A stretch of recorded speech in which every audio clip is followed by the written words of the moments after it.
एक बार रमेश उदास होकर घर के एक कोने में बैठा हुआ था। जब उसके पापा ने उसके परेशान होने के कारण पूछा तो उसने कहा कि पापा, मुझे लगता है कि मेरी ज़िंदगी की कोई कीमत नहीं है। उसके पिताजी ने कहा कि ठीक है, अगर तुम सच में अपनी ज़िंदगी की कीमत समझना चाहते हो तो मैं तुम्हें एक पत्थर देता हूँ। इस पत्थर को लेकर तुम बाजार चले जाना और अगर कोई तुमसे इस पत्थर की कीमत पूछे तो कुछ मत बोलना, बस अपनी 2 उंगली खड़ी कर देना।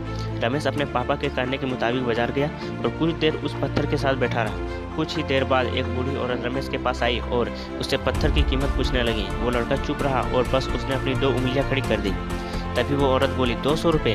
ठीक है, मैं ये पत्थर तुमसे खरीदना चाहती हूँ। वो बच्चा उस बूढ़ी औरत की बात सुनकर बिल्कुल हैरान रह गया। रमेश पूरे रास्ते में सोचता रहा कि यह पत्थर तो उस बूढ़ी औरत को कहीं भी मिल जाता, लेकिन वो मुझे इसके लिए 200 रुपये देने को तैयार है। रमेश घर पहुंचकर अपने पापा के पास गया और बोला कि पापा, मुझे आज बाजार में एक बूढ़ी औरत मिली थी जो मुझे इस पत्थर के 200 रुपये देने के लिए तैयार थी। उसके पापा ने जवाब दिया कि ठीक है, बस इस बार तुम इस पत्थर को म्यूजियम लेकर जाना और कोई तुमसे इसकी कीमत पूछे तो पहले की ही तरह कुछ मत बोलना, बस अपनी 2 उंगली खड़ी करना। अब रमेश म्यूजियम में गया जहाँ एक आदमी की नज़र उसके हाथ में रखे पत्थर पर पड़ी। उस आदमी ने उस पत्थर की कीमत पूछा तो रमेश बिल्कुल चुप रहा और बस अपनी 2 उंगलियां खड़ी कर दी।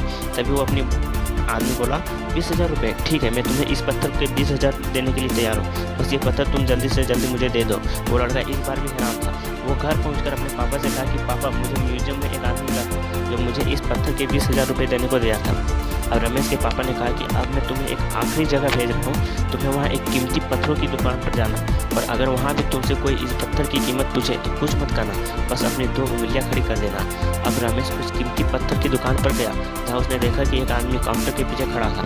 रमेश के हाथ में वो पत्थर देखकर वो बूढ़ा आदमी काउंटर से बाहर निकला और उस बच्चे का हाथ से वो पत्थर लेकर खुद देखने लगा और बोला, ये पत्थर तुम्हें कहाँ मिला?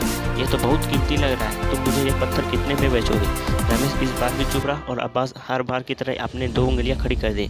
तभी वो बूढ़ा आदमी बोला, 2 लाख रुपए? ठीक है, मैं तुम्हें 2 लाख देने को तैयार हूँ, बस मैं पत्थर मुझे दे दो। रमेश को अपनी आंखों पर विश्वास नहीं हो रहा था। रमेश अपने घर आकर अपने पापा से बोला, पापा, मैं एक कीमती पत्थरों की दुकान पर एक बूढ़ा आदमी मुझे इस पत्थर को 2 लाख देने को तैयार है। रमेश के पापा उससे बोले, अब समझ आया तुम्हें आप अपने लाइफ की वैल्यू, तुम्हारी लाइफ की वैल्यू इस बात पर निर्भर है कि आप अपने आप को कहाँ रखते हो। ये आपको तय करना है कि आपको 200 रुपये का पत्थर बनना है या फिर 2 लाख रुपए का। ज़िंदगी में कई सारे ऐसे लोग होते हैं जो आपसे बहुत प्यार करते हैं, उनके लिए आप सब कुछ है, और वहीं पर कुछ लोग ऐसे भी होते हैं जो आपके बस एक वस्तु के रूप में उपयोग करेंगे, उनके लिए आप कुछ भी नहीं है। तो आप ये आप पर निर्भर करता है कि आपकी लाइफ की वैल्यू क्या हो।